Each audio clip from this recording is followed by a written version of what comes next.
बिस्मिल्लाह इन्नल हम्दुलिल्लाह नहमदुहु व नस्तईनुहु व नस्तगफिरुहु व नऊज़ु बिल्लाहि मिन शुरूरि अनफुसिना व मिन सय्यिआति अमालिना मन यहदिल्लाहु फला मुदिल्ल लहु व मन युद्लिल फला हादिय लहु व अशहदु अन ला इलाहा इल्लल्लाहु वहदहु ला शरीका लहु व अशहदु अन्ना मुहम्मदन अब्दुहु व रसूलुहु अम्मा बाद फइन्न खैरल हदीसि किताबुल्लाह व खैरल हदी हदी मुहम्मदिन सल्लल्लाहु अलैहि वसल्लम व शर्रल उमूरि मुहदसातुहा व कुल्लु मुहदसातिन बिदअह वकुल्ला बिदअतिन दलाला वकुल्लु दालालातिन फिन्नार। আসসালামু আলাইকুম ওয়া রাহমাতুল্লাহি ওয়া বারাকাতুহু। আমরা কোরআন অধ্যয়নের সঠিক পন্থা এই বইটা, এই সাবজেক্টের হালাকার শেষের দিকে আছি, বইটার শেষের দিকে আছি একদম। অষ্টম অধ্যায়, কোরআনের দিক নির্দেশনার কাছে প্রত্যাবর্তনের প্রয়োজনীয়তা। আমাদের জীবনে কোরআনের কাছে ফিরে যাওয়ার প্রত্যাবর্তন কেন বলতেছেন? কারণ আমরা ওটি থেকে সরে গেছি, সেই সেন্সে প্রত্যাবর্তন কথাটা বলতেছেন, সেটা প্রয়োজনীয়তা বলছেন। এখানে আমরা বেশ কিছু দূর পড়ছি এই চ্যাপ্টারে। শেষ যেখানে ছিলাম সেখান থেকে আমরা শুরু করবো ইনশাল্লাহ। এখানে ইমাম সাংকেতি, আমিন সাংকেতি, মৌরিতানিয়ান স্কলার, তার তুলে ধরা একটা প্রবলেম আর তিনটা মৌলিক সমস্যা উনি বলতেছিলেন যে পৃথিবীকে এবং আরো বিশেষভাবে ইন জেনারেল পৃথিবীকে, পার্টিকুলারলি মুসলিম জাতিকে জর্জরিত করছে এবং কোরআন তাদের সবকটির সমাধানই প্রদান করে।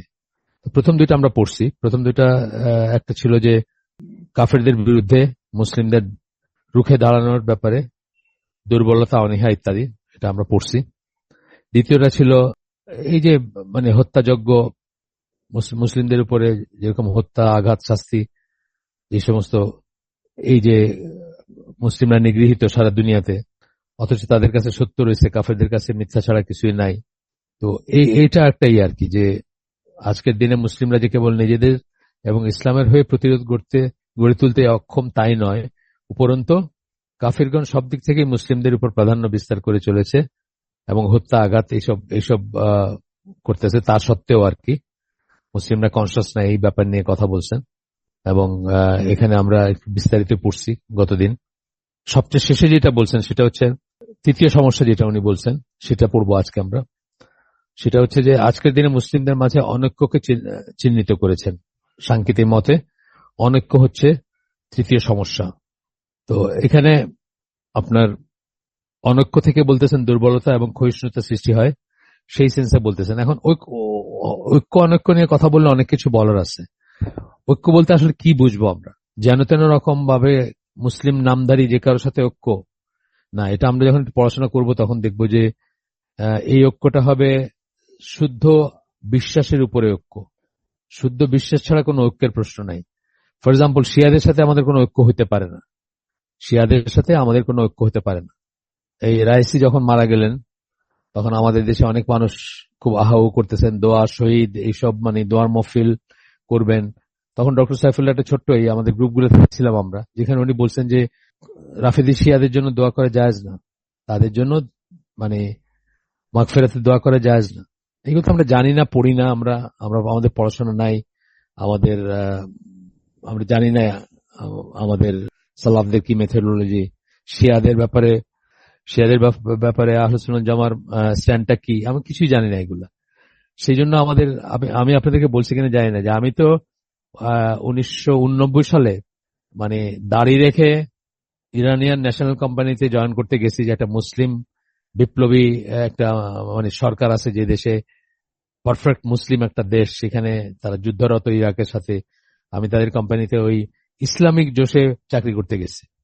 তখনও আমার এই জ্ঞানটা ছিল না যে শিয়ারা কি, শিয়াদের আকীদা কি, তাদের মানহাজ কি। যাওয়ার পরে তো আমার রীতিমতো মোহভঙ্গ হয়েছে। যখন জাহাজে ধরেন নামাজ পড়তো তারা, একটা ওই মাটির টুকরা, কারবালার মাটির নাকি ওইটা দিয়ে একটা সর্ট অফ একটা কি বলবো ডিস্ক টাইপের, ছোট্ট একটা ডিস্ক প্যাটি বলে না, এই যে বার্গারে থাকে, ওই ধরনের সাইজের একটা রাখবে সামনে, ওইটার উপর সেজদা করবে, 3 ওয়াক্ত নামাজ পড়বে রেগুলার, 5 ওয়াক্তের জায়গায়, এবং আরো অন্যান্য অনেক কিছু। এগুলো তো হলো ধরেন প্রায়োগিক ভুল, কিন্তু আকীদাগত ভুলগুলো জানছি তো অনেক পরে জানছি যে তাদের সাথে আমাদের ঐক্যের কোনো প্রশ্নই ওঠে না। তার এটা না যে তাদেরকে মেরে ফেলবো, কেটে ফেলবো, সেটাও আমি বলতেছি না, কিন্তু তাদের কাছে তাদের সাথে ঐক্যের কোনো প্রশ্নই ওঠে না। তো এই জন্য ঐক্য বলতে, যখন ঐক্য বলি আমরা, তখন ঐক্য বলতে কি বোঝায় এটা একটু বলে দেওয়া উচিত। ঐক্য হবে কি সহি আকিদা বা শুদ্ধ আকিদা, শুদ্ধ বিশ্বাসের উপরে, ওইটা হবে ইউনিফাইং পয়েন্ট বা ইউনিফাইং ফ্যাক্টর। তবেই সেই ঐক্যের কোনো মানে থাকবে, তা নাহলে এইসব ঐক্যের কোনো মানে থাকবে না। যাই হোক, আমরা আসি দলিলগুলো দেখি। এখানে প্রথমেই সূরা আনফালের 46 নম্বর আয়াত, বিবাদে জড়িয়ে পড়ো না, কেননা তাতে তোমরা হতাশ হবে এবং তোমাদের ক্ষমতা তোমাদের ছেড়ে যাবে। স্বাভাবিক কথা এটা, মানে এমনিতে ঐক্যের উপরে সাংঘাতিক রকমের দেওয়া হয়। মানে যখন সবাই ধরেন শুদ্ধ, যেমন সাহাবীদের ব্যাপার বলেন, সাহাবীদের ঐক্য, সেটার উপর সাংঘাতিক স্ট্রেস করা হতো, বা তারা মানে এটাকে খুব খেয়াল করতেন যে কোনো একটা এমন কিছু বললেন কিনা, এমন কিছু করলেন কিনা যাতে হয়। এমনকি আপনাদেরকে আগে শোনাইছি যে আমরা যখন ইসলামিক বিলিফ বইটা পড়তেছিলাম, সাহাবীদের ঠিক মানে শেষের দিকের, মানে সাহাবীদের সাথে তাবিঈরাও আছেন, খারিজিদের উদ্ভব যখন হইল, তখন আলী রাদিয়াল্লাহু আনহুকে বলা হয়েছিল যে ওরা কি কাফের নাকি? তখন বলছেন না, ওরা কাফের হবে কেন, ওরা কুফর থেকে পালায় বেড়াচ্ছে, ওরা কাফের হবে কেন, ওরা কুফরকে খুব মানে খুব সিরিয়াসলি নেয় এবং এই জন্য সবকিছুতে কুফর খোঁজে এবং কুফর থেকে পালায় বেড়াচ্ছে। এটাতে সেন্সটা ছিল। তো তারপরে মুনাফিক কিনা সেটাও জিজ্ঞেস করছে, ওইটা উনি নিষেধ করছেন যে না, ওইটাও না। তাহলে তারা কি বলে? তারা আমাদের ভাই যারা আমাদের এগেনস্টে সীমা লঙ্ঘন করছে, এই কথা বলছেন উনি। মানে আমি সামারিটা বললাম, আমার এক্সাক্ট ওয়ার্ডিং বলি নাই, আমি সামারিটা বললাম। তো এইভাবে তারা চিন্তা করতেন যে যদি একটা মানে খারিজিদের, ঠিক আছে, খারিজিদের আকীদায় একটু সমস্যা হয়েছিল, কিন্তু তারা মানে এখনকার শিয়া বা কাদিয়ানি বা বাহাই বা আরো যেসব সেক্ট আছে, ডেভিয়ান্ট সেক্ট, বেরেলভি, তারপরে আরো যেসব আছে, মাজার পূজারী, কবর পূজারী, তাদের তুলনায় তারা অনেক অনেক পিওর ছিলেন খারেজি যারা, বরং একটু বেশি ক্লাস বা বেশি সিরিয়াস হইতে গিয়ে তারা সমস্যা করে ফেলছেন আর কি। যাই হোক, আমি বলতেছি যে মানে সাহাবীদের চেষ্টা ছিল সবসময় যে যদি কাউকে ফোল্ডের ভিতর নেওয়া যায় তাহলে তাকে না করা, মানে তাকে অ্যাভয়েড না করা, বা তাকে সিঙ্গেল আউট না করা, বা তাকে একা একা এক ঘরে না করা। এই টেন্ডেন্সি ছিল যে তারা মনে করতেন যে ফোল্ডের ভিতর রাখা গেলে তাকে রাখার চেষ্টা করতেন। কিন্তু অল সেড এন্ড ডান, এটা বুঝতে হবে যে ঐক্য মানে যার তার সাথে যেন তেন ঐক্য না, কিন্তু এখানে যেন আমরা ভুল না করি। আচ্ছা, এরপরে সাংকেতিক বলতেছেন, আজকের দিনে গোটা পৃথিবী জুড়ে মুসলিমদের নিজেদের ভিতর ঘৃণা ও শত্রুতা দেখতে পাওয়া যায়। আজ আর নিজেদের মাঝে কোনো ভালোবাসা অবশিষ্ট নেই। তাদের হৃদয়গুলো, মুসলিমদের কথা বলতেছেন, সত্যি বহুদা বিভক্ত। সূরা হাশরের ওই সমস্ত মানুষের বর্ণনা দেন যাদের হৃদয় একইভাবে বিভক্ত। আল্লাহ ওই সমস্ত মানুষের বর্ণনা দেন। সূরা হাশরে যাদের কথা বলা হয়েছে তারা অবশ্য মুসলিম না, তারা মুনাফিক এবং আহলে কিতাবদের কথা বলা হয়েছে।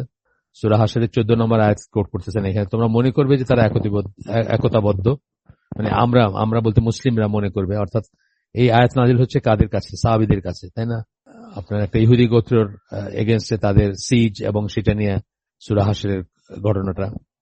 তো তোমরা মনে করবে যে তারা একতাবদ্ধ। তারা বলতে এখানে আলাম তারা ইলাল্লাযিনা নাফাকু, মানে যারা মুনাফিক, তারা তাদের দিকে কি তাদেরকে দেখো নাই তোমরা যে তারা মানে তাদের ভাই, আহলে কিতাবদের ভিতর তাদের ভাই, অর্থাৎ মুনাফিক এবং আহলে কিতাব বা ইহুদি, তখন মানে এখানে পার্টিকুলারলি আহলে কিতাব বলতে ইহুদি, তাদের সাথে মুনাফিকদের যে ভ্রাতৃত্ববোধ তোমরা দেখো নাই তারা, মানে এই বলে কিন্তু তাদের বর্ণনা দিতে গিয়ে পরের দিকে এই কথাগুলো আসছে যে তোমরা মনে করবে যে তারা একতাবদ্ধ, কিন্তু তাদের হৃদয়গুলো বিভক্ত। তাহসাবুহুম জামিয়ান ওয়া কুলুবুহুম শাত্তা, তোমরা মনে করবে যে তারা একতাবদ্ধ, কিন্তু তাদের হৃদয়গুলো বিভক্ত। এবং তারপরেই বলতেছেন যালিকা বিআন্নাহুম কওমুন লা ইয়াকিলুন।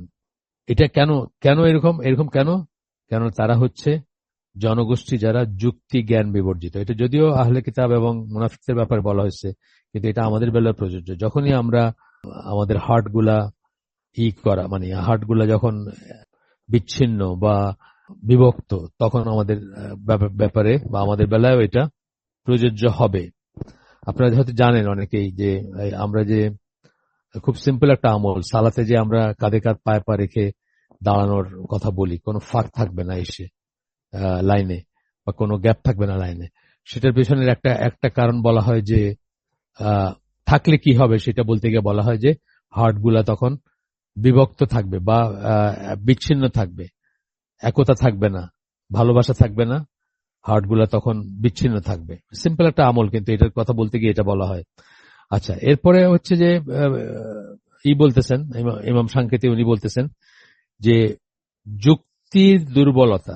যুক্তির কথাটা যদি শুনতে একটু কেমন লাগে, আসলে উনি যেটা বোঝাতে চাইছেন যে সত্য এবং মিথ্যার ভিতর পার্থক্য করতে তারা ব্যর্থ, সত্য এবং মিথ্যার ভিতর পার্থক্য করতে ব্যর্থ। এটার জন্য কি শুধু যুক্তি নয়, জ্ঞান লাগবে, তাই না? কোনটা সত্য কোনটা মিথ্যা এটা বোঝার জন্য জ্ঞান লাগবে। আমাদেরই ধরেন, আমি আমার কথা যেটা বললাম যে আমার সেই জ্ঞান ছিল না, যে জ্ঞান না থাকার জন্য আমি 1989 ইরানে চাকরি করতে চলে গেছি এবং খুব রিলিজিয়াস জিল নিয়ে গেছি আমি একটা মুসলিম দেশের, যে দেশটাতে একটা রেভলিউশন ঘটে গেছে এবং সেই দেশটা যুদ্ধ করতেছে ফর 10 ইয়ার্স অলমোস্ট, ইসের সাথে, ইরাকের সাথে একা যুদ্ধ করতেছে সারা দুনিয়ার এগেনস্টে বলতে গেলে। খুবই মানে ওই ইরানিয়ান মোল্লাদের ড্রেস দেখে খুব এখলাস সম্পন্ন মনে হয়, কিন্তু এই কালো লম্বা রূপ পরে বা লম্বা দাড়ি বা কথাবার্তা বলে যেভাবে, বা আরো প্রোপাগান্ডাও ছিল তাদের, যাই হোক। তো আমার এই জ্ঞানটা ছিল না, এবং জ্ঞানটা ছিল না দেখে কিন্তু আমি সত্য আর মিথ্যার ভিতর পার্থক্য করতে পারিনি, বুঝতে পারিনি যে কোনটা ঠিক এবং কোনটা ভুল, এবং আমি তাদের সাথে যুক্ত হইতে গেছি। আমার নিজেরই একটা এক্সাম্পল দিলাম। তো সত্য এবং মিথ্যার ভিতরে পার্থক্য করতে ব্যর্থ হওয়া, এইটা থেকে আর কি তাদের জন্য যা ক্ষতিকর তা থেকে যা উপকারী সেটাকে পৃথক করতে তারা ব্যর্থ হয়। আমি নিজে যেমন ব্যর্থ হয়েছিলাম, আমার জন্য কোনটা উপকারী কোনটা অপকারী এটাই করতে। এরকম ভাবে এটা একটা এক্সাম্পল, এরকম ভাবে জীবনের প্রত্যেকটা ক্ষেত্রেই কিন্তু আমরা ব্যর্থ হই, কারণ আমাদের জ্ঞান না থাকার জন্য। যে জন্য আমি বললাম যে পড়াশোনা করবেন ইনশাআল্লাহ, জানবেন শিয়াদের আকীদা কি, তাদের মানহাজ কি, কেন আমাদের আলেমরা, বড় বড় আলেমরা তাদেরকে মুসলিম মনে করেন না, সৌদি আরবের বড় আলেমরা তাদেরকে মুসলিম মনে করেন না, বা সৌদি বেস যে মানে নলেজের যে ধারা আছে সেখানে তারা কিন্তু তাদেরকে মুসলিম মনে করেন না। কিন্তু একটা পলিটিক্যাল ডিজাস্টার হয়ে যাবে যদি পলিটিক্যাল রিজনস আর কি, যেই জন্য তারা এটাকে প্রোনাউন্স করেন না ওপেনলি, বা এটাকে একটা হিসাবে করেন না, কারণ যুদ্ধ লেগে যাবে পুরা। যখনই তাদেরকে অমুসলিম বলবেন তখনই কি তাদেরকে হজে আসা থেকে বারণ করতে হবে, এবং হজে আসা থেকে বারণ করলে মানে একটা যুদ্ধ অবস্থা চলে আসবে। তো এইসব এরকম ব্যাপার আছে, অনেক ব্যাপার আছে যে জন্য। কিন্তু আপনি নাসিরুদ্দিন আলবানির ফতোয়া আমি দেখছি, এক লাইনের ফতোয়া খোমেনি সম্বন্ধে বলছেন যে খোমেনি তার বই, একটা বইয়ের কথা বলছেন যে এই বই যা লিখছে, based on that he cannot be considered a Muslim. তারা যাকে ইমাম বলে, ইমাম খোমেনি বলে, তার কথা বলছেন। তো এইসব জানার ব্যাপার আছে, বোঝার ব্যাপার আছে। এইসবের পরে আর কি ঐক্যটা হবে। আবারও বলতেছি বারবার যে সহি আকীদা এবং মানহাজের উপর ঐক্য হবে। কিন্তু ভ্রান্ত ইসের সাথে, একজন শিয়ার সাথে, একজন বেরেলভির সাথে, একজন মাজার পূজারীর সাথে, একজন কবর পূজারীর সাথে ঐক্যের কোনো মিনিং হয় না, কারণ সেই ঐক্য টিকবে না, টিকতে পারে না। যাই হোক, ঐক্য নিয়ে যেখানে কথা আসছে, স্কলার এসব কথাগুলো বলছেন, আমি আবার বললাম একটু। আচ্ছা, তারপরে বলতেছেন যে এই রোগ যা দ্বারা আজকের মুসলিমরা আক্রান্ত তা কেবল ওহির আলো দ্বারা নির্মূল করা যেতে পারে। ঐক্য আসতে পারে ওহির আলো দ্বারা, অর্থাৎ ওই ঘুরে ফিরে আবার ওই কথা যাচ্ছে যে কোরআন সুন্নাহ বা আকীদা, যখন আমরা বলতেছি আকীদা কথাটা কোথা থেকে আসে, আকীদার একমাত্র উৎস হচ্ছে কোরআন এবং সুন্নাহ।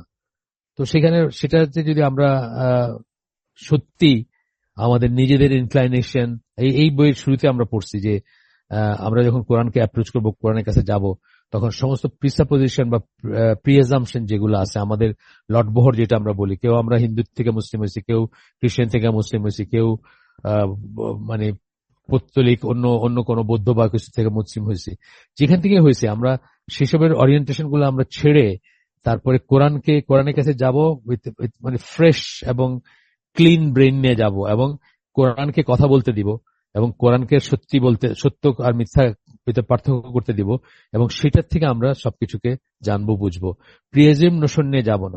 আমাদের ভিতরে অনেক মানুষের দেখবেন, আমি আপনাদেরকে অনেক উদাহরণ দিচ্ছি, যখন অন্য ইগুলা করছি, আগের চ্যাপ্টার গুলো যখন পড়ছি আমরা, তখন অনেক উদাহরণ দিচ্ছি যে মানুষ কিভাবে মানে প্রিয়েজিম নোশন নিয়ে কোরআনের কাছে যায়।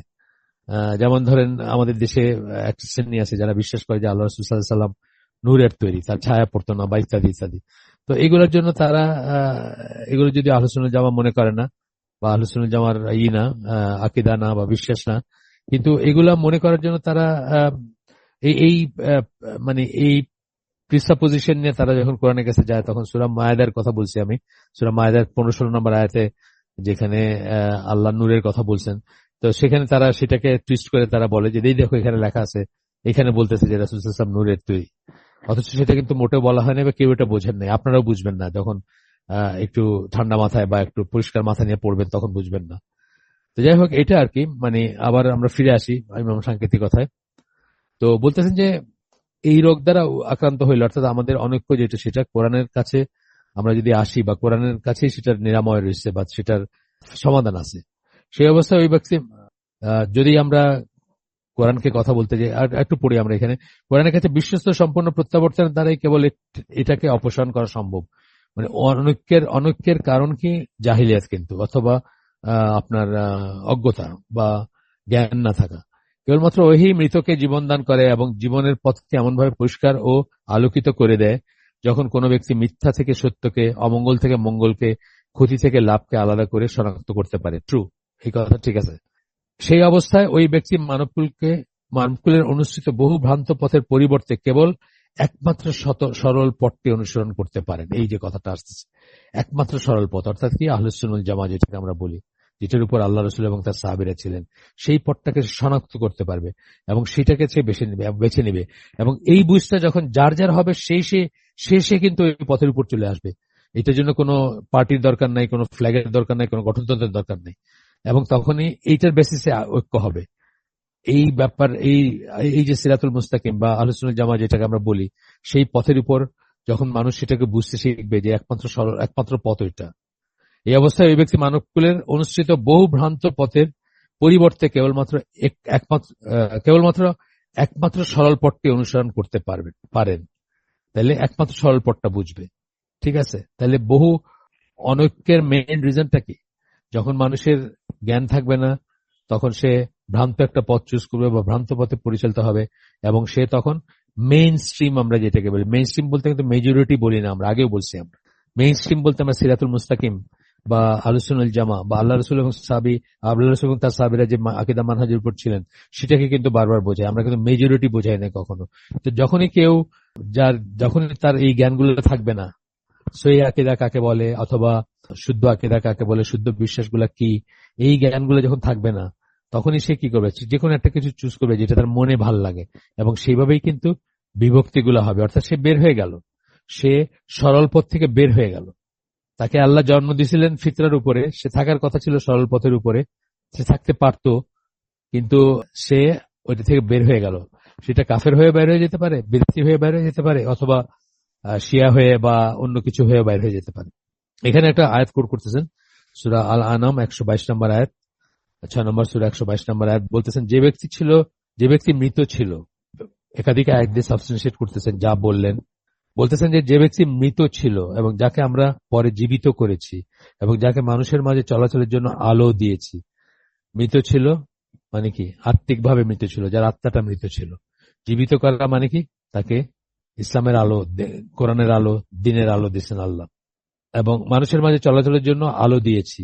সেই ব্যক্তিকে ওই ব্যক্তির মতো যে অন্ধকারে রয়েছে, দ্বীনের আলো যাকে দেন নাই, যাকে জীবিত করেন নাই আল্লাহ, সে কি ওর মতো নাকি যে অন্ধকারে রয়েছে এবং সেখান থেকে কখনো বের হয়ে আসতে পারে না, এবং সেই অন্ধকারের ভিতরেই সে ঘুরপাক খাইতেছে, সেখান থেকে সে কখনো বাইর হয়ে আসতে পারে না। এভাবে কাফেরদের দৃষ্টিতে তাদের কৃতকর্ম শোভন করে দেওয়া হয়েছে। এই কথার একটা মিনিং আছে, যে বলতেছেন যে অন্ধকারের ভিতর রয়েছে এবং সেখান থেকে বাইরে হতে পারে না, অর্থাৎ সে ওই ভিশাস সাইকেলে ঘুরে এবং তার কাছে সে যে অবস্থায় আছে সেটাকে তার সুন্দর লাগে, সেটাকে তার ভালো লাগে, সেটাকে জাস্টিফাইড মনে করে সে, এবং সেটাকে তার সুন্দর লাগে, সেটা থেকে সে বাইরে আসতে পারে না।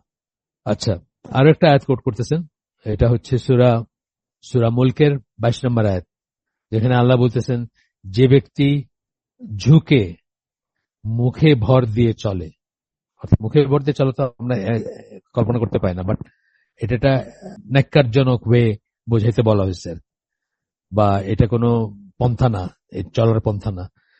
বলতেছেন যে ব্যক্তি ঝুঁকে মুখে ভর দিয়ে চলে সে কি ঠিক পথে চলে, নাকি যে ব্যক্তি আপরাইট, রিজু হয়ে সরল পথে চলে? আফামাই ইয়ামশি মুকিব্বান আলা ওয়াজহিহি আহদা, জিজ্ঞেস করতেছেন আল্লাহ যে মুখের উপর চলে আর কি, সে কি হেদায়েত প্রাপ্ত, বা সে কি সঠিকভাবে চলতেছে, বা সে কি সঠিক পথে আছে, সে কি ঠিক পথে চলতেছে, নাকি আম্মাই ইয়ামশি সাওয়িয়ান আলা সিরাতিম মুস্তাকিম, তো এটা ফেমাস একটা আয়াত আর কি। আমরা তো সূরা মুলক হয়তো অনেকের মুখস্থ আছে, এটা তো মানে আমাদের দেশে যে কটা সূরা মানুষ সবাই মুখস্থ করার চেষ্টা করেন তার ভিতরে এটা একটা, এবং এটার আমলও আছে কিছু। আচ্ছা, এরপরে একটা আয়াত কোট করতেছেন, সেটা হচ্ছে সূরা বাকারা 257 নম্বর আয়াত। যারা ঈমান আনে আল্লাহ তাদের অভিভাবক, তিনি তাদেরকে অন্ধকার থেকে বের করে আলোতে নিয়ে যান। এগুলো সব বললেন কেন? যে জ্ঞান আছে এবং জ্ঞান থাকলে কিরকম এবং জ্ঞান না থাকলে কিরকম সেটা বোঝাইতে কি। ওই যে অনৈক্যের বলছেন সূরা হাশরের যে 14 নম্বর আয়াতে, সেটার কারণে কিন্তু বলছেন কেননা তারা হচ্ছে এমন জনগোষ্ঠী যারা যুক্তি জ্ঞান বিবর্জিত। প্রথমে জিজ্ঞেস করছেন তোমরা মনে করবে যে তারা একতাবদ্ধ, কিন্তু তাদের হৃদয়গুলো বিভক্ত, কেননা তারা হচ্ছে এমন জনগোষ্ঠী যারা যুক্তি জ্ঞান বিবর্জিত। তাহলে অনৈক্যর কারণটা, তাদের হৃদয়গুলো বিভক্ত, সেটার কারণটা বলতেছেন তাদের লা ইয়াকিলুন বলতেছেন, তাদের আকল নাই, যুক্তি নাই, জ্ঞান নাই। আচ্ছা, ইমাম সাংকেতির কথা শেষ এখানে, মানে ইমাম সাংকেতি যে সমস্ত কথাগুলা বা যে রেফারেন্স গুলো দিয়েছেন ওগুলো শেষ। এখন আরেকজনের কথা বলতেছেন, আব্দুর রাব্বিহি একজনের কথা বলতেছেন। উনি বলতেছেন মানে এই পয়েন্টটা, লাস্ট পয়েন্টটা, যেটা মুসলিমদের মাঝে অনৈক্য সংক্রান্ত শেষ পয়েন্টটি সম্বন্ধে আব্দুর রাব্বিহি এক গুরুত্বপূর্ণ বক্তব্য রাখেন। তিনি বলেন যে মুসলিমদের এবং কোরআনের মাঝে যদি একটা দৃঢ় যোগসূত্র থাকতো, যাতে তারা কোরআন তিলাওয়াত ও শিক্ষা করত এবং আইন কানুন ও দিক নির্দেশনার ব্যাপারে কোরআনকে উৎস বলে গ্রহণ করত, তাহলে তাদের বিশ্বাস, চিন্তা ও ধ্যান ধারণা তাওহীদে তাদের বিশ্বাস দ্বারা নিয়ন্ত্রিত হতো। যদি জ্ঞান থাকতো, যদি কোরআনের সাথে তাদের সম্পর্ক থাকতো, যদি কোরআনের সাথে তাদের মানে কোরআন থেকে তারা হেদায়েত নেওয়ার চেষ্টা করত, দিক নির্দেশনা নেওয়ার চেষ্টা করত, তাহলে কি হতো যে তাদের বিশ্বাস, চিন্তা এবং ধ্যান ধারণা তাওহীদে তাদের বিশ্বাস দ্বারা নিয়ন্ত্রিত হতো। তাওহীদে আমাদের বিশ্বাস দ্বারা যদি আমাদের বিশ্বাস, চিন্তা ও ধ্যান ধারণা নিয়ন্ত্রিত হয়, তাহলে আমরা কি হব? আমরা তখন সহিহ আকীদার উপর প্রতিষ্ঠিত হব, তাই না? তাওহীদ কথাটা আমরা বলি না যে তাওহীদ মানে যখন আমরা সহিহ শুদ্ধ আকীদার কথা বলি, আহলে সুন্নাত জামার কথা বলি, তখন কি বলি? তাওহীদের উপর আমরা খুব স্ট্রেস করি, তাই না? তাহলে আমাদের সমস্ত ব্যাপারগুলা মানে তাওহীদ দ্বারা নিয়ন্ত্রিত হইতো বা তাওহীদের উপর বেসড হইতো, এবং সেটাই হবে, আমি আগে আবারও বলতেছি যে ঐক্যের শর্ত হবে বা ঐক্যের কমন হবে এটা, যে আমরা সবাই তাওহীদের উপর প্রতিষ্ঠিত থাকব, এবং সেইটাই হচ্ছে একমাত্র ঐক্যের ফর্মুলা, যে ওই একটা জায়গাতে সবাই আসলে সব আর কোনো বিভেদ থাকবে না। তা থেকে তাৎক্ষণিকভাবেই তাদের হৃদয়, অবস্থান, উদ্দেশ্য ও ক্ষমতা সবকিছু কোরআনের ছায়াতলে একত্রিত বা একতাবদ্ধ হয়ে যেত, এবং তাইলেই আপনার সবাই এক সুরে কথা বলতেন বা সবাই একতাবদ্ধ থাকতেন। তখন জানতেন যে কোরআন তাদেরকে কি করতে বলে, কি করতে না বলে, কোথায় নিষেধ করছে, কোথায় আদেশ করছে, এগুলো সব জানতেন, এবং সেগুলো থেকে মানে জীবনটা সেভাবে পরিচালিত হইতো। এই যে দাবি করলেন আব্দ রাব্বিহি, ওনার নাম পুরো নাম হচ্ছে নবী জাকারিয়া আব্দ রাব্বিহি, ওনার একটা বই, সেখান থেকে উদ্ধৃতি এটা। তো বলতেছেন যে এই যে দাবিটা করলেন উনি, যে তাওহীদের উপর প্রতিষ্ঠিত হইলে বাকি সবকিছু ঠিক হয়ে যাবে, বিশ্বাস, চিন্তা, ধ্যান ধারণা সব ঠিক হয়ে যাবে, এবং সেটার জন্য কোরআনের সাথে একটা সম্পর্ক বা কোরআনের সাথে কোরআনকে দিক নির্দেশনা উৎস বলে গ্রহণ করা, ইত্যাদি ইত্যাদি। তো এই যে বললেন, এটা সত্যিকার আমরা যদি একবার রাসূল সাল্লাল্লাহু আলাইহি ওয়াসাল্লাম এবং সাহাবীদের অবস্থা জানি, দেখি বা সেগুলো বিশ্লেষণ করি, তাইলে আমরা বুঝতাম যে তাদের ভিতরে ঠিক এই ব্যাপারটাই ঘটে গেছিল। তাদের ভিতরে অনেক বিভেদ ছিল, অনেক ঝগড়াঝাটি ছিল, অনেক মারামারি কাটাকাটি ছিল তাদের ইসলাম পূর্বক জীবনে, কিন্তু সব চলে গেছে এবং একটা রক সলিড একতা আসছিল এই কারণেই। তো এখানে কোরআনে এই কথাটা আসতেছে, সূরা আলে ইমরান 103 নম্বর আয়াতে আল্লাহ বলতেছেন, তোমরা সবাই আল্লাহর রজ্জু দৃঢ়ভাবে ধরো এবং পরস্পর বিচ্ছিন্ন হইও না। তোমাদের প্রতি আল্লাহর অনুগ্রহ স্মরণ করো। তোমরা ছিলে পরস্পর শত্রু এবং তিনি তোমাদের হৃদয়ে ভালোবাসা সঞ্চার করেন, ফলে তার অনুগ্রহে তোমরা পরস্পর ভাই হয়ে গেলে। এই কথাটা কিন্তু একটা রিয়েলাইজ করার কথা বা একটা চিন্তা করার কথা, যে ঐক্য কিন্তু চাইলেই ঐক্যবদ্ধ হইতে পারবো না আমরা। এই যে তাদের ভিতরে যে তাদের হার্ট গুলাতে যে মারামারি, কাটাকাটি, ঘৃণা, গোত্রপ্রীতি, আমি তোমার সুপিরিয়র, আমি তোমার চেয়ে, এটা কত ধরনের ব্যাপার ছিল জাহিলি আরবদের ভিতরে। সেই জিনিসগুলা সব ছাপায় তারা যে পৃথিবীর শ্রেষ্ঠ প্রজন্ম, মানব প্রজন্মে পরিণত হইলেন, তার কারণ কি আসলে? তার কারণ কিন্তু তাদের এটা কিন্তু আল্লাহর একটা রহমত তাদের উপরে, এটা আল্লাহ তাদের ভিতর থেকে এটা দূর করে দিয়েছেন। এবং কি কি করলে দূর করবেন, অফকোর্স সেই জিনিসগুলো বলে দিয়েছেন কি কি হইলে। আমি যেমন ছোট্ট একটা বললাম যে প্রায়োগিক একটা দিক বললাম যে আমরা নামাজে যদি ফাঁক না রাখি রোয়ের ভিতরে, এটা তো বাংলাদেশের মসজিদে অকল্পনীয় একটা ব্যাপার যে মানুষ নামাজে দাঁড়িয়েছে কিন্তু তাদের ভিতরে কোনো ফাঁক নেই, পায়ে পা তো মেলানোর মানে যে কটা মসজিদ আহলে হাদিস বা আহলে সুন্নাত জামার মতো করে চলে সেই মসজিদগুলো ছাড়া বাকি মসজিদগুলোতে রীতিমতো মানে মানুষ আপনার দিকে চোখ বড় বড় করে তাকাবে যদি আপনি ফাঁক বন্ধ করতে চান বা পায়ের সাথে পা লাগাইতে চান। এটা খুব সিম্পল একটা জিনিস, এটা প্রায়োগিক জিনিস, কিন্তু এর চেয়েও ইম্পর্টেন্ট হচ্ছে মানে আকিদা বা বিলিফ, যেটা বিলিফ সিস্টেমটাকে, যে জন্য আমরা সবসময় কিন্তু আপনার এই আগাগোড়াই আমাদের পড়া বা আমাদের এই হালাকাগুলোতে আমরা সবসময় সহি আকিদা বা বিশ্বাস ঠিক করার ব্যাপারটাকে আগে প্রায়োরিটি দিতে বলছি বা ওটাকে আগে রিকমেন্ড করছি, সবসময় আমরা বলে থাকি এটা। যাই হোক, তো এই যে তারা যে তাদের হার্ট গুলা যে একতাবদ্ধ হয়েছিল বা তারা যে একত্রিত হয়েছিলেন ডাইভার্স ব্যাকগ্রাউন্ড থেকে এসে, তাদের সেই গোত্রে গোত্রে মারামারি, গোত্রে গোত্রে এই মানে বংশ পরম্পরায় মারামারি, সেসবকে ছাপায় মানে সেসবকে মানে পাশ কাটায় তারা যে, এটা কিন্তু এমনি এমনি হয় না, এটা আল্লাহ একটা বিশেষ রহমত। এবং এটা কিসের থ্রুতে হবে? অফকোর্স কোরআনের সাথে যদি আমাদের সম্পর্ক থাকে বা কোরআনকে যদি আমরা আমাদের ম্যানুয়াল, জীবনের ইনস্ট্রাকশন ম্যানুয়াল হিসেবে গ্রহণ করতে পারি, তবেই হবে আর কি। আচ্ছা, একটা শেষ হয় না, আমি জাস্ট মাঝখান থেকে এটা বললাম। আল্লাহর অনুগ্রহে তোমরা তার অনুগ্রহে তোমরা পরস্পর ভাই হয়ে গেলে। তোমরা তো অগ্নিকুণ্ডের প্রান্তে ছিলে, আল্লাহ তা থেকে তোমাদের রক্ষা করেছেন। এভাবে আল্লাহ তোমাদের জন্য তার নিদর্শন সমূহ স্পষ্টভাবে বিবৃত করেন যাতে তোমরা সৎপথে প্রদর্শিত হও। এই ছিল আয়াতটা, সূরা আলে ইমরান 103 নম্বর আয়াত। তারপরে আরেকজন স্কলারের কথা বলতেছেন, আল হাকামি। উনি বলেন, প্রথমে তাদের বিশ্বস্ততার সাথে আল্লাহর দিকে ফিরে দাঁড়াতে হবে এবং গুনাহসমূহ অপূর্ণতার ব্যাপারে তওবা করার জন্য ইচ্ছুক ও প্রস্তুত হতে হবে। কোরআনের কাছে প্রত্যাবর্তন করার ব্যাপার বা যা হয়েছে হয়েছে, এতদিন অবজ্ঞা করছি, এতদিন কোরআন পড়ি নাই, কোরআন নিয়ে চিন্তা করি নাই, প্রায়োগিক দিকটা চিন্তা করি নাই, সেখান থেকে যদি আমাদের ফিরে আসতে হয়, নিজেদেরকে কারেক্ট করতে হয়, তাহলে কি করতে হবে সেটা বলতে গিয়ে বলতেছেন, প্রথমে তাদের বিশ্বস্ততার সাথে সিনসিয়ারলি, ইখলাস সহকারে আল্লাহর দিকে ফিরে দাঁড়াতে হবে, টু টার্ন টু আল্লাহ, যেটা তওবার লিটারাল মিনিং হচ্ছে এটা। এবং গুনাহসমূহ অপূর্ণতার ব্যাপারে তওবা করার জন্য ইচ্ছুক ও প্রস্তুত হতে হবে। একটা বলেন ইচ্ছুক, একটা প্রস্তুত। অনেকেই আমরা কিন্তু এটার জন্য প্রস্তুত না, অনেকেই মনে করি লাইফটা একটু এনজয় করে নেই, বা আরো কিছুদিন যাক, বা আরেকটু বয়স বাড়ুক, বা এই কাজগুলো করে ফেলি, তারপরে না হ্যাঁ অনেক সময় নিয়ে একটু বসবো, কোরআন নিয়ে বা চিন্তা করব। এই ব্যাপারটা অনেকেরই আছে বা এটা খুব কমন। বিশেষত অন্তরের ওই সমস্ত রোগের জন্য অবশ্যই তওবা করতে হবে যেগুলো তাদের অন্তরকে মরিচাচ্ছন্ন অথবা অসাড় করে দিয়েছে। অন্তরের রোগ নিয়ে তো অনেক কথা আছে, অন্তরের রোগের অনেক অনেক রোগ আছে, তার ভিতর প্রধান দুইটার কথা আমরা এখানে আগে আলোচনা করছি। জাস্ট একটু বলে যাই যে একটা হচ্ছে শুবহাত, একটা হচ্ছে শাহাওয়াত, একটা হচ্ছে শুবহাত। শাহাওয়াত হচ্ছে আমাদের যে সমস্ত কামনা বাসনা, কাম, তারপরে লোভ, যেগুলো আমাদের আছে, সবাই আছে আমাদের ভিতরে, এগুলা থাকবে, কিন্তু এগুলাকে নিয়ে চলতে হবে এবং এগুলোকে কন্ট্রোল করে চলতে হবে। টু সাম এক্সটেন্ট এগুলা থাকাটাই স্বাভাবিক বা এগুলাকে এন্টারটেইন করাও স্বাভাবিক। কিন্তু এরপরেই মানে কন্ট্রোল আনকন্ট্রোলড হলেই কিন্তু জিনিসগুলো আমাদের জন্য ক্ষতিকর। এটাই আর কি শাহাওয়াত বলতে, কামনা বাসনা। যেটা ধরেন যৌনতার কথাই বলি আমরা, এটা তো আল্লাহর দেওয়া একটা নিয়ামত এবং এটা জায়েজ ব্যাপার যতক্ষণ এটা লিমিটের ভিতরে থাকবে, আল্লাহর দেওয়া সীমারেখার ভিতরে থাকবে ততক্ষণ। কিন্তু যখনই এটার বাইরে যাবে তখনই এটা আমাদের ধ্বংসের কারণ বা আমাদের ক্ষতির কারণ। এই জন্য আর কি।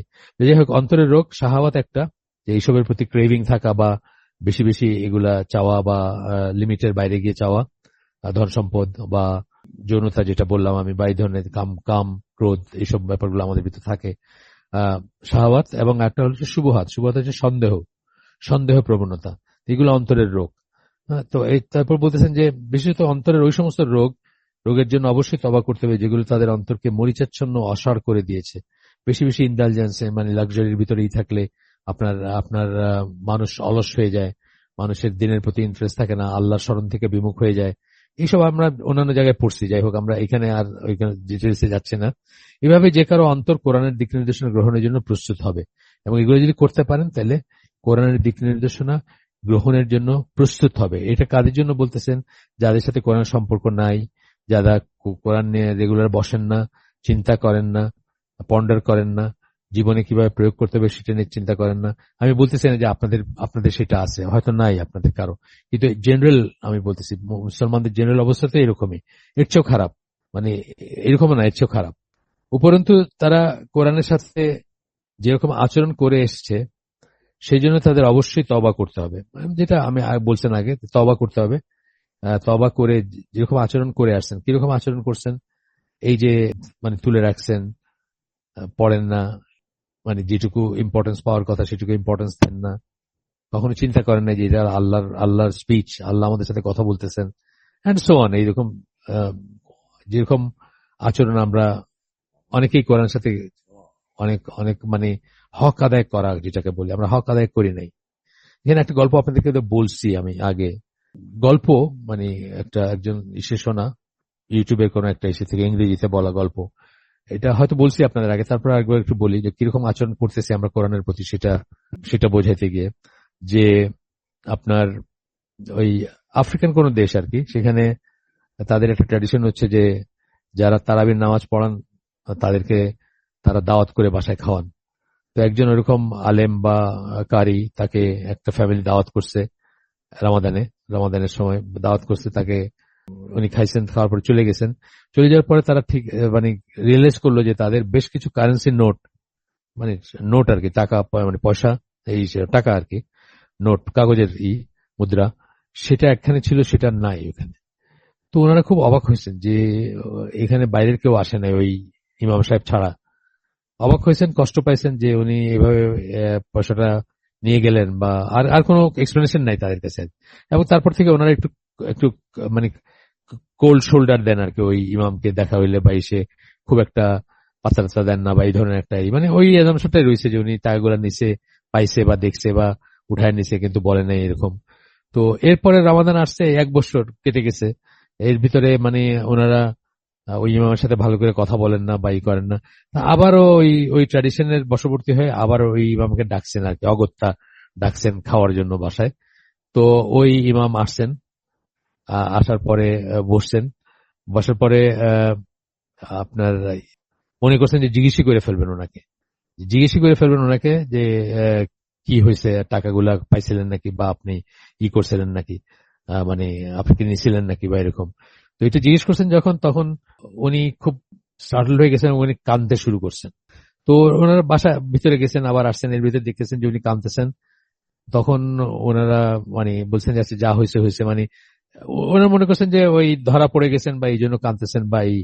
তখন ইমাম বললেন যে না, আমি তো ওই জন্য কাঁদতেছি না, তোমরা আমাকে কি বলছো সেটার জন্য কাঁদতেছি না। আমি কাঁদতেছি যে আমি যখন বসেছিলাম আগের বছর আর কি, আইসা খাওয়ার জন্য ওয়েট করতেছিলাম, তোমরা ভিতর থেকে খাবার আনতে গেছো, তখন একটা হঠাৎ করে একটা দমকা হাওয়া আসছে এবং তোমাদের এই পয়সাগুলো ছড়াই ছিটাই গেছিল। তা আমি ওইগুলোকে কালেক্ট করে তোমাদের ওই কোরআনের কপির ভিতরে রেখে গেছিলাম, যে তোমরা তো ওইটা এমনি পাবা, খুললেই পাবা ওইটা আর কি। এবং আমি বলতে ভুলে গেছি তোমাদের, কিন্তু 1 বছর চলে গেছে, তোমরা কোরআন কখনো খুলে দেখো নাই যে ওইটার ভিতরে টাকাগুলো আছে। আমি সেই জন্য কাঁদতেছি যে তোমাদের কি করুণ অবস্থা বা কি দুর্দশা তোমাদের আর কি। তা আমাদের অনেকেরও এরকম ব্যাপার আছে, বা আমাদের ভিতর এই মজলিসে হয়তো নাই, কিন্তু অনেকের ভিতরে আছে, এবং এগুলা খুব মানে বিরল না আর কি এই ব্যাপারগুলো। এরপরে আসতেছেন যে আল্লাহকে স্মরণ করা ও কোরআন থেকে মুখ ফিরিয়ে নেওয়ার পরিণতি, সাব হেডিং এটা এখন যেটা পড়বো আমরা। তো বলতেছেন যে মানব জাতির বৃহত্তম ভুল আল্লাহর বাণীকে অবজ্ঞা করা, এর শিক্ষা থেকে মুখ ফিরিয়ে নেওয়া এবং জীবনে তা প্রয়োগ না করা। মানে পুরা দুনিয়াতে যে ক্রাইসিস চলতেছে সেটার কথা বলে মানব জাতির কথা কিন্তু বলতেছেন, শুধু মুসলমানদের কথা বলতেছেন না এখানে। এই বই শেষ করার আগে এমন কিছু আয়াতি কোট করবেন যেগুলো মানব জাতির বৃহত্তম ভুল, সেটা কি আল্লাহর বাণীকে অবজ্ঞা করা, এর শিক্ষা থেকে মুখ ফিরিয়ে নেওয়া এবং জীবনে তা প্রয়োগ না করা, এইসবের পরিণতি বর্ণনা করবে। এইরকম কিছু আয়াত আমরা এখন দেখব। জাস্ট আয়াতগুলো আমি বলে যাব, আর হয়তো পড়ে গেলাম একটু করে। সূরা সাজদা 32 নম্বর সূরা 22 নম্বর আয়াত। যে ব্যক্তির কাছে তার প্রতিপালকের আয়াতসমূহ পড়ে শোনানো হলো এবং তারপর সে তা থেকে মুখ ফিরিয়ে নিল, তার চেয়ে বেশি জুলুম আর কে করে? নিশ্চয়ই অপরাধীকে আমরা উপযুক্ত শাস্তি দিয়ে থাকি। সূরা সাজদা 32 নম্বর সূরা 22 নম্বর আয়াত। এরপরে সূরা তাহা 20 নম্বর সূরা 124, 25, 26, 124, 125, 126, তিনটা আয়াত একসাথে বলতেছেন যে আমার স্মরণে বিমুখ থাকবে অবশ্যই তার জীবনযাপন সংকুচিত হবে এবং আমি তাকে কিয়ামতের দিন অন্ধ অবস্থায় উত্থিত করব। সে বলবে, হে আমার প্রভু, কেন আমাকে অন্ধ অবস্থায় উত্থিত করলেন? আমি তো চক্ষুষ্মান ছিলাম, অর্থাৎ পৃথিবীতে আমি দেখতাম, কিন্তু এখন আমাকে কেন অন্ধ অবস্থায় উঠাইলেন? তিনি বলবেন, এভাবেই আমার আয়াতসমূহ যখন তোমার কাছে এসেছিল তুমি সেগুলো অবজ্ঞ করেছিলে, অর্থাৎ সেগুলোর ব্যাপারে তুমি চোখ বন্ধ করেছিলে, তুমি অন্ধ হয়েছিল, ওইখানে আয়াতের ব্যাপারে অন্ধ হয়েছিল। তুমি দেখতা ঠিকই, কিন্তু তুমি আমাদের আয়াতগুলো দেখো নাই, তাকায় দেখো নাই, অবজ্ঞা করছো সেগুলাকে, এবং আজকের দিনে তোমাকেও সেভাবে অবজ্ঞা করা হবে। এরপরে আয়াতটা হচ্ছে সূরা জিন 17 নম্বর আয়াত, 72 নম্বর সূরা 17 নম্বর আয়াত। বলতেছেন, যে ব্যক্তি তার প্রতিপালকের স্মরণ থেকে বিমুখ হয় তিনি তাকে দুঃস্ব শাস্তিতে প্রবেশ করাবেন। মানে এই এই যে যা ঘটে যাচ্ছে, এত অশান্তি দুনিয়াতে, এত মায়ের পিঠ কাটাকাটি, মানে হত্যা যজ্ঞ চলতেছে, মানে সারা দুনিয়াতে আপনি দেখেন কতগুলা মানে কনফ্লিক্ট চলতেছে, ঠিক এই মুহূর্তে কতগুলো কনফ্লিক্ট চলতেছে। সেগুলো চিন্তা করলে এগুলো তো আসলে এইসবের প্রতিফল, আমরা রিয়েলাইজ করি বা না করি। যে ব্যক্তি তার প্রতিপালকের স্মরণ থেকে বিমুখ হয় তিনি তাকে দুঃস্ব শাস্তিতে প্রবেশ করাবেন। এরপরে আস্তে আস্তে সূরা যুখরুফ 36 নম্বর আয়াত, 43 নম্বর সূরা 36 নম্বর আয়াত। যে ব্যক্তি পরম দয়াময় আল্লাহর স্মরণে বিমুখ হয়, স্মরণে বিমুখ, স্মরণ বলতে জিকির, আমরা এখন জিকির বলতে বিরাট মানে ওয়াইড রেঞ্জ অফ অ্যাক্টিভিটিস। কোরআনে সালাতকেও জিকির বলা হয়েছে, কোরআন তেলাওয়াত করাকেও জিকির, আবার যেটা আমরা প্রচলিত জিকির মনে করি সেটাও জিকির, যত ধরনের রিমেম্বারেন্স আর কি সব। যে ব্যক্তি পরম দয়াময় আল্লাহর স্মরণে বিমুখ হয় আমরা তার জন্য এক শয়তান নিয়োগ করি, অতঃপর সেই হয় তার সহচর। মানে সে তাকে বিপদগামী করতে থাকে যখন আল্লাহর স্মরণ থেকে আপনি বিমুখ হবেন। আচ্ছা, এরপরে আসতেছে সূরা নাজমের 29-30 নম্বর আয়াত, যেখানে আল্লাহ বলতেছেন, অতএব যে আমাদের স্মরণে বিমুখ এবং কেবল পার্থিব জীবন ছাড়া কিছুই চায় না, তুমি তাকে উপেক্ষা করে চলো। আল্লাহ রাসূলকে বলতেছেন তারে উপেক্ষা করে চলো। তাদের জ্ঞানের দৌড় এই পর্যন্ত। নিশ্চয়ই তোমার প্রতিপালকই সবচেয়ে ভালো জানেন যে কে তার পথ থেকে বিচ্যুত, এবং তিনিই সবচেয়ে ভালো জানেন কে হেদায়েত প্রাপ্ত। সূরা নাজম 53 নম্বর সূরা 53, 29-30 নম্বর আয়াত পড়লাম আমরা। তাহলে এই অধ্যায়টা আমরা যেটা পড়লাম, অষ্টম অধ্যায়, এটার অধ্যায় সারাংশ এখন পড়বো আমরা। অষ্টম অধ্যায়টা আমরা বললাম যে কি নিয়ে, এই অধ্যায়টা কি নিয়ে? এই অধ্যায়টা হচ্ছে কোরআনের দিক নির্দেশনার কাছে প্রত্যাবর্তনের প্রয়োজনীয়তা। কেন আমরা ফিরে আসবো? আমরা যদি না থেকে থাকি সেখানে আমরা কেন ফিরে আসবো, কেন আমরা নিজেদেরকে কারেক্ট করব, এবং কেন আমরা সেদিকে ফিরে আসবো। মুসলিম ও অমুসলিম নির্বিশেষে মানবতার আজ কোরআনে প্রাপ্ত আল্লাহর দিক নির্দেশনার প্রয়োজন। জীবনের প্রতিটি ক্ষেত্রে মানব জাতি নিজেকে সঠিকভাবে পরিচালিত করতে সক্ষম নয়। এইটা হচ্ছে প্রথম প্রয়োজন বললেন, এবং কেন প্রয়োজন সেটা বলতে গিয়ে বললেন যে মানুষ জীবনের প্রত্যেকটা ক্ষেত্রে নিজেকে সঠিকভাবে পরিচালিত করতে সক্ষম নয়। শয়তান ছাড়া এটা কেউ ক্লেম করবে না যে আমি সেলফ সাফিসিয়েন্ট বা আমি সব ক্ষেত্রে সঠিক ডিসিশনটা সবসময় নিয়ে থাকি। একমাত্র শয়তান ক্লেম করবে, কিন্তু সেটাও ফলস একটা ক্লেম আর কি। কিন্তু এটা এটা আমরা এটা সক্ষম না। আল্লাহ আমাদেরকে ওইভাবে বানিয়েছেন যে আমরা জীবনের প্রত্যেকটা ক্ষেত্রে সঠিকভাবে পরিচালিত করতে পারবো না নিজেদেরকে, বা পরিচালিত হব না। আর সেই জন্যই আমাদের এটা দরকার। আমরা বারবার বলছি যে এটা হচ্ছে আমাদের ইনস্ট্রাকশন ম্যানুয়ালের মতো। ঠিক যেরকম একটা গ্যাজেট বা একটা ইকুইপমেন্ট, বাসায় একটা ফ্রিজ হোক, একটা ওয়াশিং মেশিন হোক, তার একটা ইনস্ট্রাকশন ম্যানুয়াল থাকে মেকারের তরফ থেকে। সেই ম্যানুয়ালে বর্ণিত থাকে যে কিভাবে সেটার যত্ন নিতে হবে, কিভাবে সেটা বেশি দিন টিকবে, কিভাবে সেটা ওভারঅল করতে হবে, কিভাবে সেটা ময়লা পরিষ্কার করতে হবে, এন্ড সো অন। ঠিক সেইভাবে মানুষের জন্য আল্লাহর তরফ থেকে ইনস্ট্রাকশন ম্যানুয়াল হচ্ছে কোরআন। এটার ভিতর দেওয়া আছে আপনি কিভাবে নিজের যত্ন করবেন, নিজেকে ক্ষতির থেকে বাঁচাবেন, নিজেকে কিভাবে দীর্ঘজীবী বলতে ওই দীর্ঘজীবী না, মানে তারপরেও আপনাদের হায়াতের ওই বাড়ানো কমানোর কথা বলতেছে না, মানে সুন্দর একটা লাইফ থাকবে আপনার, বা আপনার রিজেক কিভাবে বাড়বে কিভাবে কমবে ইত্যাদি জিনিসগুলো সবই থাকবে আপনার এই দিক নির্দেশনার ভিতরে। আচ্ছা, যাই হোক, এইবার আমরা শেষ কথায় আসছি। এখানে এসে বলতেছেন যে আজকের দিনের আনুমানিক 1.25 কোটি মুসলিমের অনেকের বেলায় কোথায় যেন কোরআন ও তার মাঝে একটা অন্তরায় রয়েছে। যদিও আল্লাহর দিক নির্দেশনা আমাদের জন্য প্রয়োজনীয় খুঁটিনাটি সমেত সংরক্ষিত আছে এবং অবিকৃত অবস্থায় সংরক্ষিত আছে, তথাপিও 100 কোটি বলছেন, এটা অনেক আগের বই, এখন তো 150 কোটি বলা হয়। তাহলে 150 কোটি মুসলিম আজকের দিনের আনুমানিক 100 কোটি মুসলিম বলছেন আর কি উনি, যিনি লিখছেন বইটা। মুসলিমের অনেকের বেলায় কোথায় যেন কোরআন এবং তার মাঝে একটা অন্তর, মানে কোরআন এবং তাদের মাঝে, মানে অর্থাৎ যোগাযোগ বিচ্ছিন্ন বা সম্পর্ক নাই বা সংযুক্ত না বা যুক্ত না কোরআনের সাথে। কিন্তু ওই অন্তরায় একটা বস্তুগত অন্তরায়ের চেয়ে অনেক বেশি বিপজ্জনক। বস্তুগত অন্তরায় না, এটা এমন না যে ওয়ালের ওই পারে আছে কোরআনটা, আমি ওয়াল ঘুরে গিয়ে ওই রুম থেকে নিয়ে আসতে পারি। সেটা হলো বস্তু, মানে বস্তুগত অন্তরায়, যেটা যে আমার আমার আর কোরআনের মাঝখানে একটা ব্যারিয়ার আছে, একটা ওয়াল আছে, ওই ঘরে আছে, পাশের ঘরে আছে, আচ্ছা ঠিক আছে আমি হেঁটে গিয়ে নিয়ে আসলাম, তা না। এটা হচ্ছে কেননা বেশিরভাগ মুসলিমে এমনকি এটা অনুভবও করেন না যে এমন একটা অন্তরায়ের অস্তিত্ব রয়েছে। মানে এটা হচ্ছে ওই অন্তরায় না, বস্তুগত অন্তরায় না, কিন্তু যোগাযোগ নাই, সম্পর্ক নাই, কোনো হক আদায় করার ব্যাপার নাই, বা ডেইলি লাইফে নাই, বা ডেইলি করা। আমি আপনাদেরকে বলছি, problems Muslims face in today's world, একটা বইয়ের কথা বলছি। মাইকেল তফতে বলে একজন আপনার কনভার্টেড মুসলিমের লেখা বই। উনি খতিব এবং খুতবা দেন আমেরিকায়, বা উনি বইপত্র লিখছেন, মুসলিম কমিউনিটির একজন লিডার বলতে পারেন ওনাকে। উনি ওই প্রবলেম ওয়াইজ চ্যাপ্টার সাজিয়েছেন ওই বইটার। এই বইটার আমাদের হালাকা ইসে আছে, আমাদের আমাদের চ্যানেলে লাগানো আছে, দেখতে পারেন আপনারা। Problems Muslims face in today's world, western পার্সপেক্টিভে লেখা, যেহেতু উনি আমেরিকান, কিন্তু আমাদের বেলায় অনেক প্রযোজ্য। তো ওইখানে প্রত্যেকটা প্রবলেমের ব্যাপারে উনি সলিউশন যখন দিতে গেছেন, মানে রেমেডি দিতে গেছেন, প্রথম কথাই বলছেন রিসাইট কোরআন ডেইলি। মানে প্রথম সলিউশনটাই হচ্ছে, তারপরে অন্য কিছু বলছেন, প্রথম সলিউশনটাই হচ্ছে রিসাইট কোরআন ডেইলি। তো এটা আর কি, যে মানে এটা এটা বোঝার ব্যাপার আছে। এটা হচ্ছে একজন ব্যক্তির অন্তর ও কোরআনের মাঝে অন্তরায়, তার কর্মকাণ্ড ও কোরআনের শিক্ষার মাঝে অন্তরায়, পৃথিবীর জীবনে তার আশা আকাঙ্ক্ষা এবং আল্লাহ ইহকাল ও পরকালে যে গন্তব্যের দিকে তাকে আহ্বান করেছেন তার মাঝের অন্তরায়, এবং তার জীবনধারা ও সংস্কৃতি এবং কোরআনে বর্ণিত সিরাতুল মুস্তাকিমের মাঝে অন্তরায়। অনেকগুলো কথা, অনেক বড় কথা, অনেক মানে দামি কথা বলে ফেললেন এখানে, তাই না? প্রথমে কি বললেন?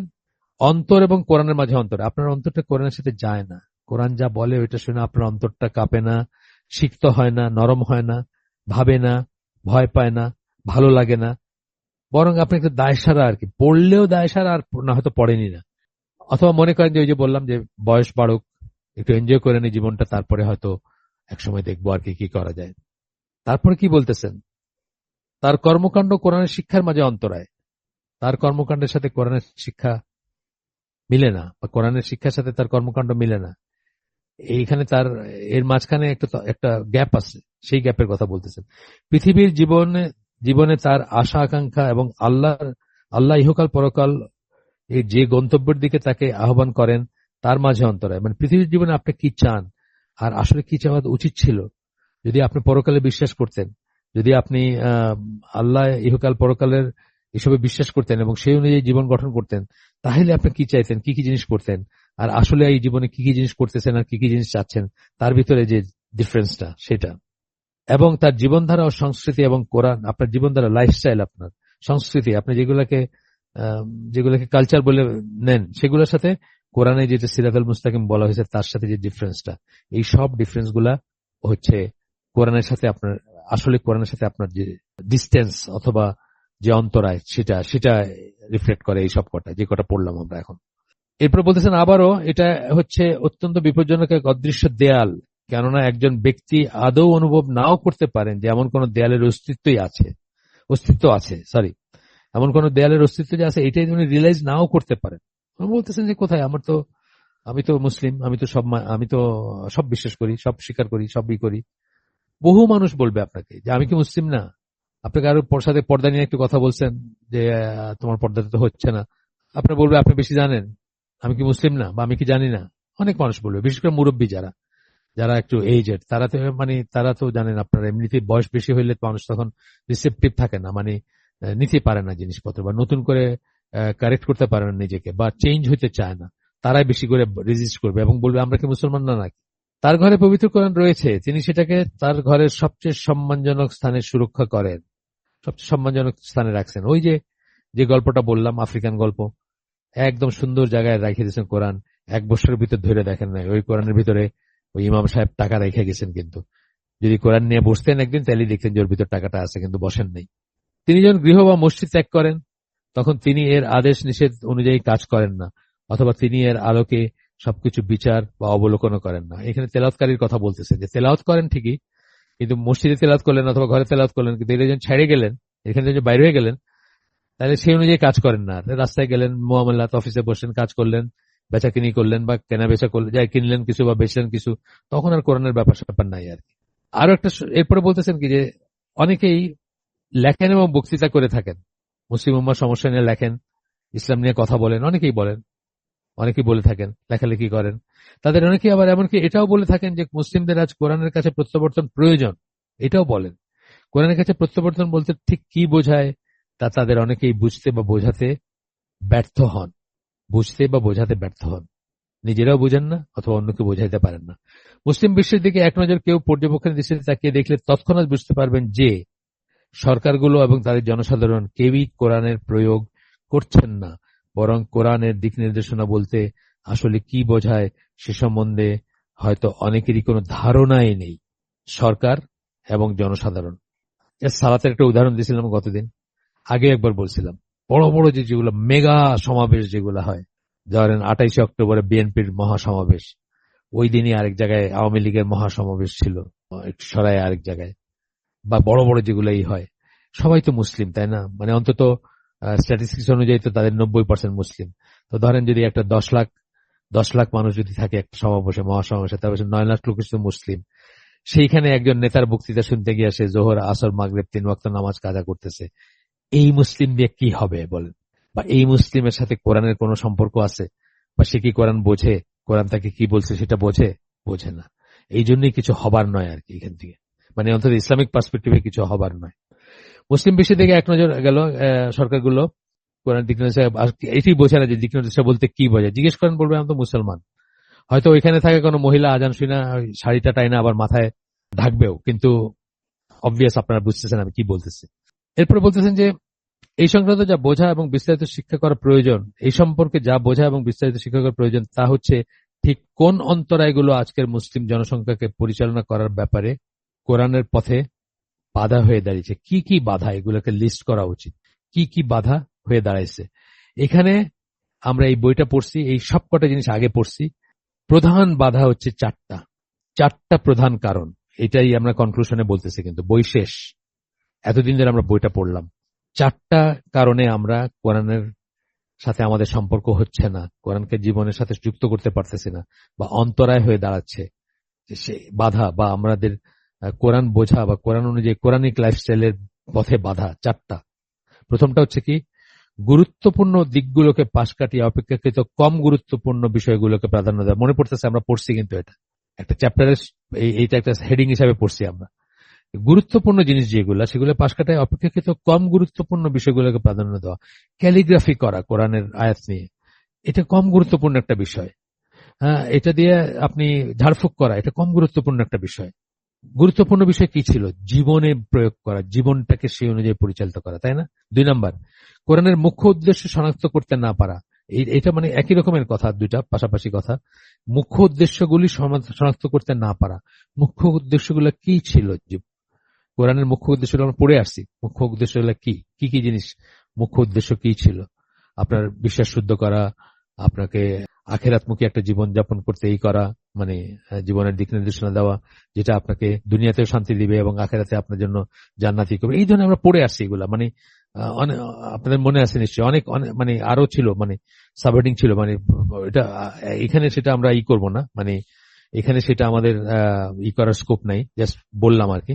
3 নাম্বার ছিল সঠিক পদ্ধতিতে কোরআনের কাছে না যাওয়া, সঠিক পদ্ধতিতে না যাওয়া। ওই যে আগে বলছি আমরা যে, মানে হাউ টু, এই বইটার নাম কি, how to approach and understand the Quran. এই অ্যাপ্রোচ, সঠিক অ্যাপ্রোচ না থাকা। সঠিক অ্যাপ্রোচ না থাকা বলতে কি বোঝাইছি আমরা, যে যেমন ধরেন আপনি যাচ্ছেন কিন্তু আপনি প্রিয়াজিম নোশন নিয়ে যাচ্ছেন কোরআনের কাছে, কোরআনকে তার মতো করে নিজের কোরআনকে কথা বলতে দিচ্ছেন না আপনি। কোরআনকে মানে কোরআন আপনাকে বলবে, আপনি সেই অনুযায়ী আপনাকে রিফর্ম করবেন বা সেই অনুযায়ী আপনাকে নিজেকে গঠন করবেন। কিন্তু আপনি সেটা না করে আপনি আপনার কথাটা শুনতে চাচ্ছেন, যে আমি যেটা মনে করি বা আপনি যেটা আগে মনে করেন ওইটা আছে কিনা, বা আপনি যে দলের সেই দলের কথা কোরআনে আছে কিনা, সেই দল যেটা প্রিচ করে সেটা আছে কিনা কোরআনে, সেটা দেখতে যাচ্ছেন আপনি। কোরআনকে মানে সঠিক অ্যাপ্রোচ না আর কি কাছে যাওয়ার। আমরা আমরা পড়ে আসছি এগুলা, মানে ডিটেলসে পড়ছি। 4 নম্বরটা হচ্ছে কোরআনকে সঠিকভাবে ব্যাখ্যা না করা। এই লাস্টলি আমরা পড়লাম ব্যাখ্যা না করার কথাটা পড়লাম, আপনার মনে আছে যে একটা 7ম অধ্যায়টা ছিল ব্যাখ্যা, মানে তফসিরের যে উসুল তফসির, সেটা নিয়ে আমরা পড়লাম। তো এই এই এই 4টা হচ্ছে প্রধান অন্তরায়। এই 4টা হচ্ছে প্রধান অন্তরায় যে আমরা আমরা আসলে কেন কোরআন থেকে ফলাফল পাচ্ছি না, বা কোরআনের সাথে আমাদের কেন সম্পর্ক নাই, বা কোরআন আমাদের ভিতরে ডিফারেন্সটা কেন আসতেছে, মানে কোরআনের মতো না কেন আমরা, সেগুলার ইসে 4টা প্রধান অন্তরায় যদি বলি আপনি, তাহলে আবার একটু পড়ে দিই এটা। কোরআনের গুরুত্বপূর্ণ দিকগুলোকে পাশ কাটিয়ে অপেক্ষাকৃত কম গুরুত্বপূর্ণ বিষয়গুলোকে প্রাধান্য দেওয়া।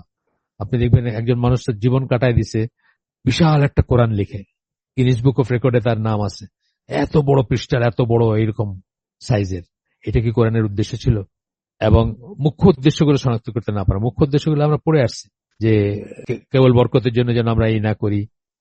আমরা পড়ে আসছি না মুখ্য উদ্দেশ্যগুলো কি, যে বরকত শুধু আমরা কি করি, অনেক সময় বরকত লাভের জন্য করি। একটু পড়ে দিই আমি, কোরআনের শিফার জন্য, শুধু শারীরিক অসুখ বিসুখের জন্য আমরা ব্যবহার করি কোরআনকে, মানে অঠিকগুলা বলতেছি। বৈজ্ঞানিক বিষয় শনাক্ত করার জন্য কোরআন পড়া, অনেকে এটাকে ইন ইটসেলফ একটা ডিউটি হিসাবে নেন যে কোরআনে কত সাইন্টিফিক আছে। সভ্যতা ও জ্ঞানের উৎস হিসাবে কোরআন অধ্যয়ন করা, এগুলো হচ্ছে মানে লেস ইম্পর্টেন্ট জিনিসগুলা কোরআনের। তারপরে মোর ইম্পর্টেন্ট কোনগুলো সেগুলো বলছেন, সেগুলো একটু 2টা পড়ে দেই, জাস্ট সাবহেডিং গুলো পড়বো। আল্লাহ তার একত্ব এবং তার গুণাবলী সম্পর্কে সৃষ্টিকে শিক্ষা দান। আল্লাহ তার একত্ব, তৌহিদ, তার গুণাবলী, আসমা ও সিফাত, এগুলো সম্বন্ধে জ্ঞান, এগুলো সম্বন্ধে শিখা। সৃষ্টিকে সেই পথ জীবন ব্যবস্থা শিক্ষা দেওয়া যা আল্লাহর কাছে প্রিয়। আপনার ওয়ে অফ লাইফস্টাইল, যে জীবনটা আল্লাহর কাছে প্রিয়, সেরকম জীবনযাপন করবেন আপনি, সেটা শিক্ষা দেওয়া। চারিত্রিক ভারসাম্য, পূর্ণতার অধিকারী ইসলামী ব্যক্তিত্ব তৈরি করা। ভারসাম্য থাকবে, পূর্ণতা থাকবে, ব্যালেন্স মানুষ তৈরি করা, লুনাটিক না, ফ্যানাটিক না, লুনাটিক না। তারপর একটা ছিল আপনার এরকম আমরা অনেক কটা সাবহেডিং পড়ে আসছি, জাস্ট আমার মনে হলো একটু পড়ে দেই। একটি ইসলামিক সমাজ প্রতিষ্ঠা করা। দেখেন এগুলো হলো মুখ্য উদ্দেশ্য কিন্তু কোরআনের। আচ্ছা, গেল। অপেক্ষাকৃত কম গুরুত্বপূর্ণ দিকগুলোকে প্রাধান্য দেওয়া, প্রথম সমস্যা এটা গেল। এটা কিন্তু আমি পড়ছি, আর নতুন করে পড়তেছি না। কোরআন আসলে কেন অবতীর্ণ হয়েছে এবং তিনি কিভাবে কোরআনের লক্ষ্যগুলো অর্জন করতে পারেন সেটা নিয়ে চিন্তা করা, উপলব্ধি করা।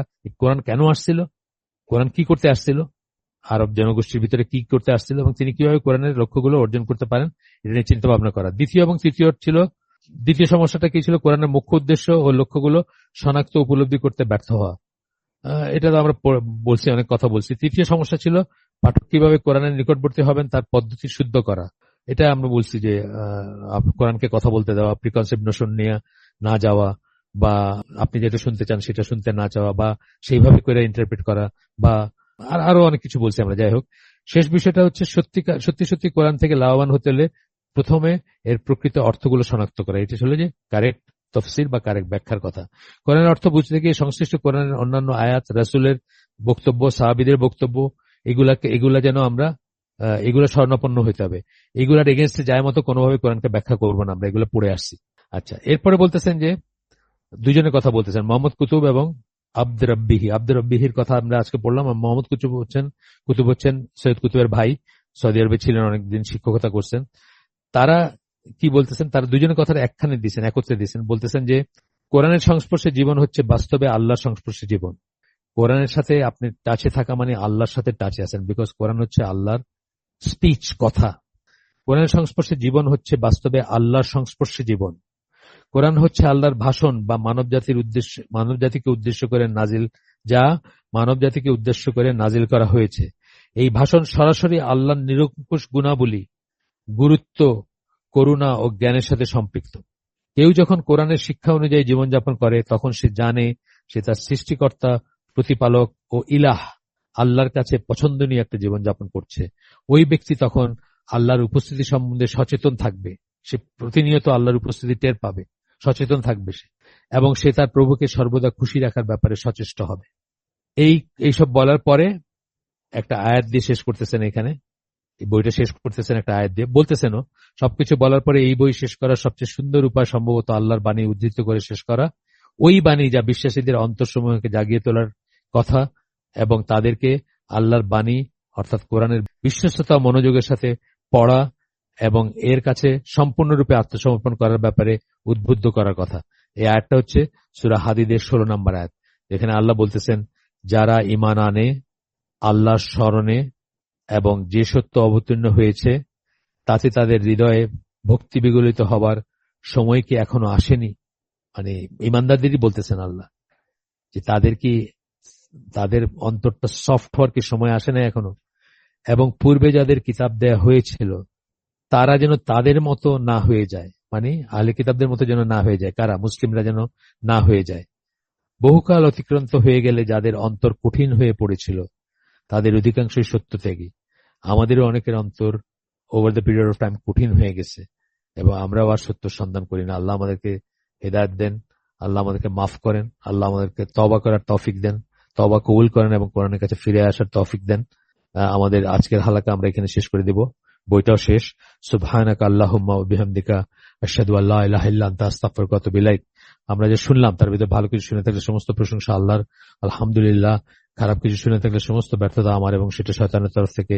আল্লাহ আমাদেরকে তৌফিক দেন যা ভালো শুনলাম তার উপর আমল করার। আসসালামু আলাইকুম ওয়া রাহমাতুল্লাহি ওয়া বারাকাতুহু।